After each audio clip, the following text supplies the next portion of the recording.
vamos a dar comienzo a la mesa organizada por la Fundación Cardiológica Argentina. Le vamos a dar la palabra primero al presidente, que quiere comunicarles algunas cosas. Bienvenidos a todos, es un placer que estén en una mesa de la Fundación Cardiológica, nexo a la comunidad de la sociedad argentina de cardiología.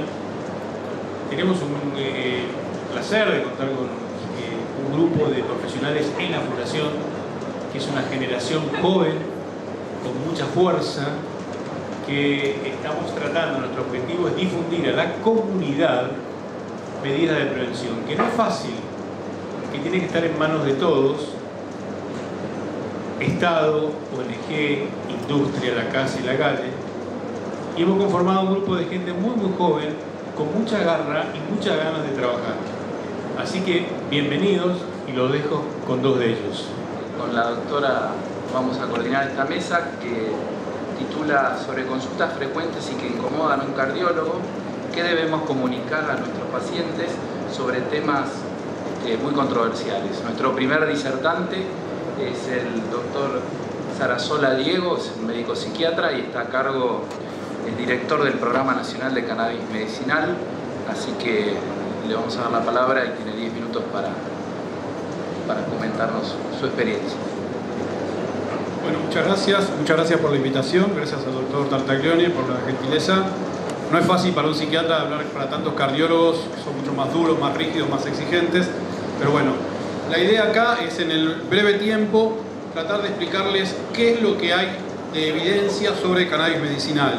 El primer punto que hay que entender es que es una planta que tiene varios principios activos, ¿sí? El principio activo más común es el THC, es el que, entre comillas, pega, el que tiene el componente psicoactivo, y el otro principio activo importante es el CBD. Pero en realidad, cuando hablamos de esta planta, ¿sí? Hablando de cannabis sativa y cannabis índica, pero sobre todo cannabis sativa, tenemos que entender que es una planta que tiene muchos componentes. Esto es lo actual, el cannabidiol o CBD y el tetrahidrocannabinol o THC, pero en realidad hay un montón de compuestos llamados cannabinoides, terpenos, etcétera, que son más de 400, que se postula que también tienen principios activos. Este es el futuro y sobre el cual se está haciendo mucha investigación. Hay cosas que a ustedes por ahí les resultan obvias, pero tienen que ver con el batallar cotidiano que yo me voy enfrentando. Cuando yo enfrento a esta situación del cannabis me encuentro con mucho pensamiento mágico, con el mito de lo natural. Ustedes lo conocen muy bien, el mito natural, las cosas que por ser naturales son buenas y lo artificial es malo. Esto le ha hecho muchísimo daño a la medicina en muchos ámbitos. Y el problema, por ejemplo, es que los cannabinoides tienen interacciones farmacológicas. Yo acá les marqué la más importante para ustedes, quizá una más importante por la especialidad de ustedes, que tiene que ver con todo lo que es antiagregación plaquetaria.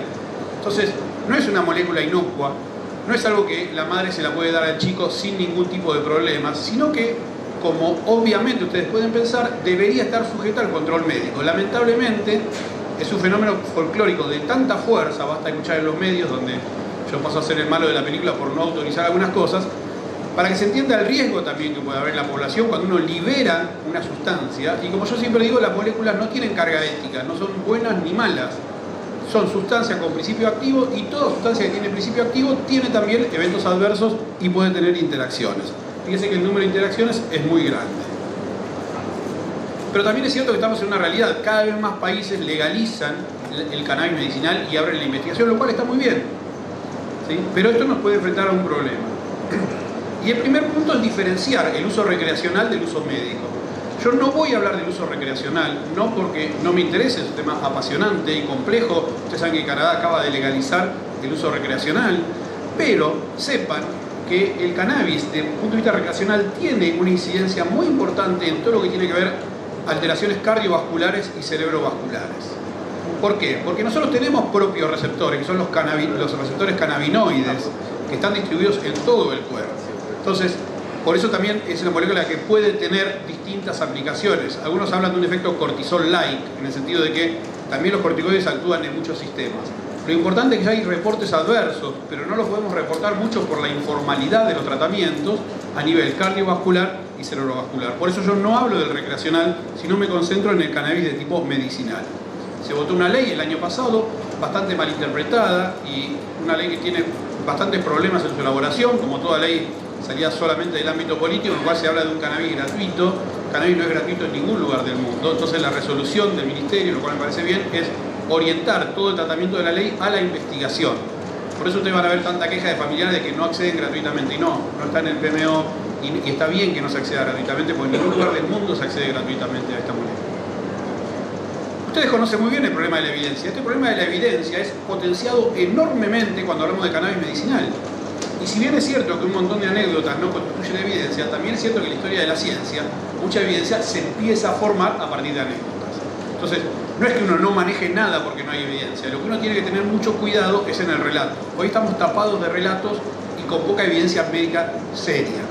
La hay, pero van a ver que es mucho más limitada que el relato que se escucha por los medios de las madres hablando maravillas del problema de cannabis medicinal. Entonces, no le estamos ni dando paco, como alguna gente cree y algunos colegas creen, pero tampoco estamos hablando del tónico del lejano oeste, ese que curaba la calvicie, la impotencia, la gastritis. Y a veces uno escucha esto en el tema cannabis, convirtiéndose en una especie de aloe vera, ¿sí? Y esto hay que tener mucho cuidado. Fíjense que yo, investigando para esta charla, que tenía que ser breve, encontré esto que es genial: tampones de marihuana para calmar el dolor menstrual. ¿Cuál sería la postura científica seria de esto? La postura científica seria sería, bueno, puede ser, es una mucosa, tiene absorción, puede haber receptores. Lo que yo voy a pedir es que me lo demuestren como cualquier protocolo. Y ahí está el talón de Aquiles del cannabis medicinal.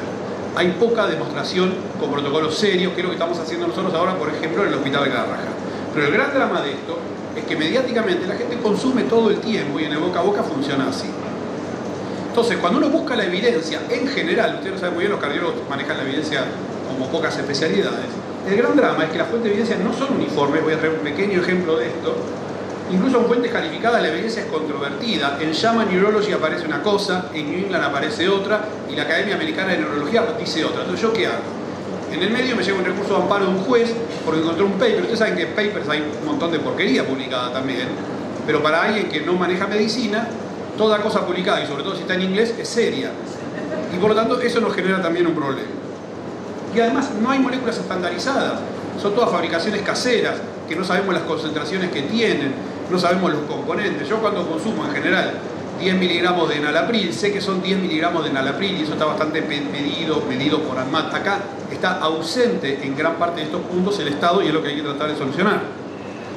Quizá la evidencia más seria, el último trabajo, que es el European Journal of Internal Medicine, nos habla de esto. Fíjense, evidencia sustancial, esto es una traducción literal que hice, para que se entienda también que no estamos hablando de clase A, B o C. Dolor neuropático en adultos, náuseas y vómitos en quimioterapia y la espasticidad en esclerosis múltiple.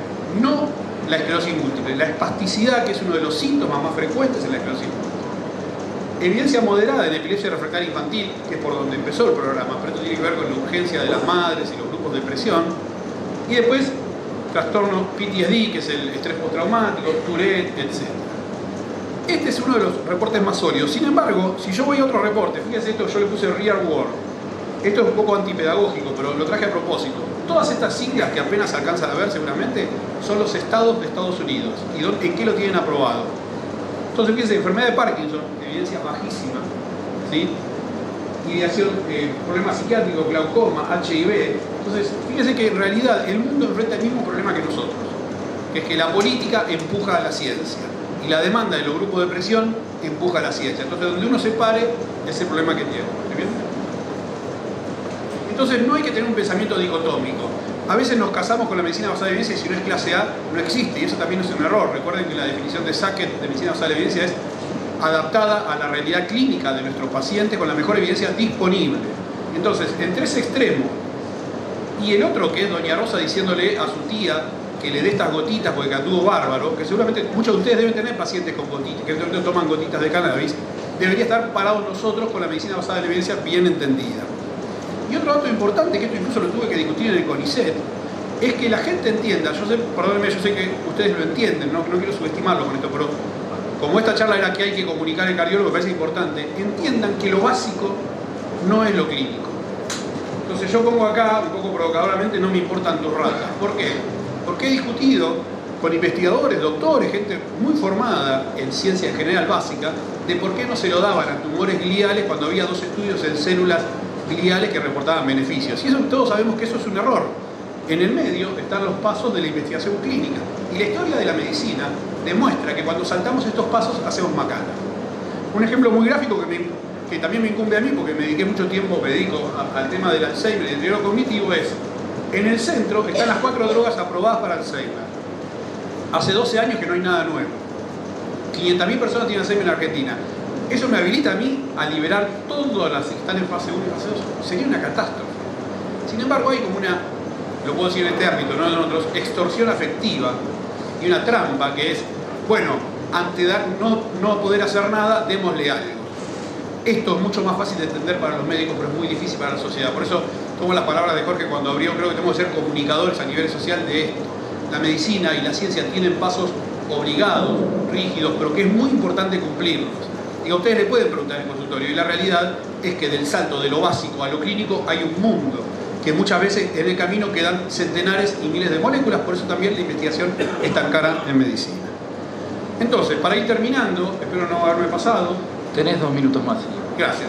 Los derivados de cannabis son una alternativa terapéutica limitada actualmente, claramente limitada. La limitación viene por la evidencia, que es poco clara, por las moléculas que no son homogéneas, entonces difícilmente puede hacer un ensayo comparativo cuando tengo moléculas de las cuales ni siquiera sé exactamente la concentración, y también por la calidad de los reportes. Ahora sí sabemos que hay un sistema cannabinoide que neuromodula un montón de cosas que van desde el dolor hasta la cognición, hasta problemas cardiovasculares, o sea que tenemos un potencial uso que habrá que tener calma, paciencia y esperar qué viene marcando los modelos médicos, los modelos científicos. ¿Cómo hemos adivinado? Esto no es ni más ni menos que aplicar la medicina bien entendida a un ámbito que es casi mágico. Porque ningún paciente viene con una remera que diga enalapril, pero sí viene con una hoja de cannabis. Entonces el problema que tenemos es ese. Su uso en medicina está siendo investigado de forma creciente, hay que diferenciar del recreativo. Es un reto, esto nos enfrenta a nuestros sesgos. Ojo, porque yo me encontré también con sesgos del otro lado, por eso puse que esto no es Paco. La molécula de cannabis nos enfrenta a nuestros sesgos y la ciencia es básicamente tratar de eliminar nuestros sesgos, nuestros propios sesgos también. Yo tuve que eliminar los míos cuando empecé con esto. Prevención y psicoeducación en la comunidad, educación médica continua, la facultad no nos forma en esto, como no nos forma en la mayoría de las patologías donde se aplicaría esto, como cuidados paliativos y dolor. Entonces es la tormenta perfecta, molécula mágica, una ley confusa, gente que presiona, en patología donde el médico no está formado. Pocas cosas buenas pueden salir de ahí si no somos cautos. Y para terminar entonces, como dije, nos enfrenta a nuestros sesgos, hay que integrar la discusión. Yo celebro que en un congreso de cardiología se hable de esto, que en el congreso de neuro haya ido a hablar, pues yo estoy un poco en contra de un congreso canábico, porque por definición introduce un sesgo. No me van a dejar hablar bien en un congreso canábico de todas las maravillas del cannabis, diciendo: esperen, sean cautos, esperemos los resultados. Por lo tanto, esto debería estar integrado en el resto de los congresos. Y el programa está intentando dar un paso en investigación, en formación médica, en guiar los protocolos y, para otra charla lo dejamos, el tema de la producción nacional. Muchas gracias.